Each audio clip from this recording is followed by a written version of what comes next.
আসসালামু আলাইকুম রহমতুল্লাহ বারাকাতু। আমি মোহাম্মদ আকবর হোসেন। আমার খামারের নাম হচ্ছে আকবর পেটস অ্যান্ড অ্যাগ্রো। 2025 সাল কুরবানিকে কেন্দ্র করে আমরা প্রস্তুত করেছি টোটাল 20টা গরু। আমাদের কাছে আছে 70,000 থেকে শুরু করে 5 লাখের উপরে পর্যন্ত গরু। আমার সবচাইতে বড় গরু হচ্ছে যেটা, আমার পালা এই বয়সে সবচাইতে বড় গরু হচ্ছে যেটা।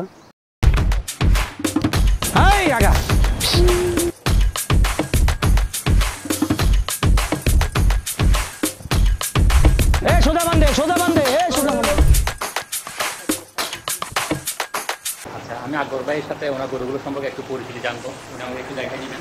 শুরুতে এই যে একটা গরু দেখতে পাচ্ছি, হ্যাঁ, এটা নিয়ে যদি একটু বলতেন। এটা হচ্ছে যে দেশাল শাহিওয়ালের একটা ক্রস। এটা গত বছর কোরবানের আগেই আমরা কালেকশন করছিলাম এই বছরের জন্য, প্রস্তুত করার জন্য। এটা ওজনটা আনুমানিক কত হতে পারে?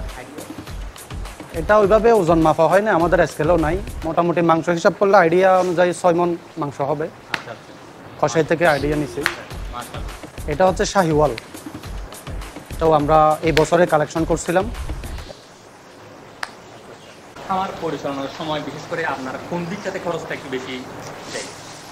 খরচ বলতে দানাদার খাবারে একটু খরচ বেশি। দানাদারের খাবার তো মোটামুটি সবাই জানে, এটা একটু সবসময় বেশি থাকে দানাদার খাবার। আমরা অনেক সময় দেখি অনেকে হয়তো বা বিভিন্ন ধরনের খাবার খাইয়ে থাকেন, যেগুলো নিয়ে আমাদের প্রশ্নবিদ্ধ হয়, অনেক খামারিরা এটাতে প্রশ্নবিদ্ধ হয়। আপনার এক্ষেত্রে আপনার খাবারের মান ক্ষেত্রে কতটুকু আপনি নিশ্চয়তা দিচ্ছেন? আমার গরুগুলা 60% প্লাস ঘাসের উপর নির্ভরশীল।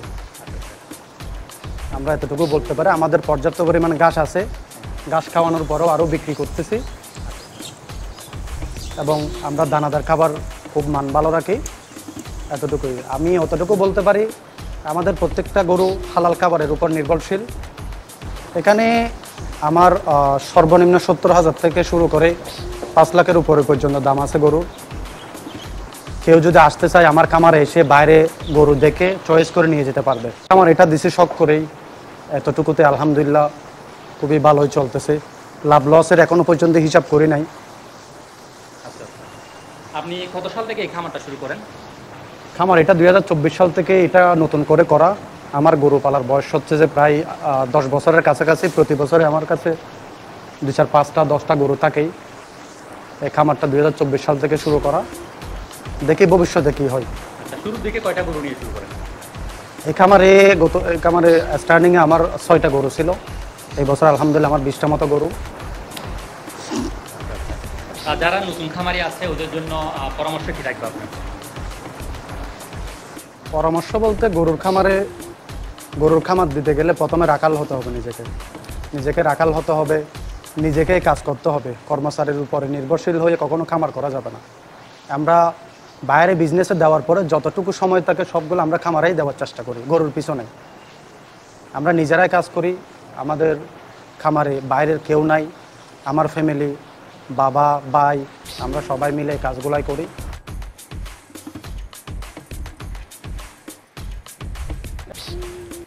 আমার সবচাইতে বড় গরু হচ্ছে যেটা, আমার পালা এই বয়সে সবচাইতে বড় গরু হচ্ছে যেটা। এটা অনেক শখ করেই পালছি আমরা। ম্যাক্সিমাম গরু আমরা এলাকার বাজার থেকে কালেকশন করছি। আচ্ছা, এটা কোনটা দেখুন? এটা হচ্ছে গির আর শাহিওয়ালের ক্রস একটা গরু। এটা আমরা সরকার হাট থেকে কালেকশন করছিলাম। এটা আনুমানিক বয়স? এটা আনুমানিক 4 দাঁত শেষ হয়েছে, হয়তো 6 দাঁতে যাবে।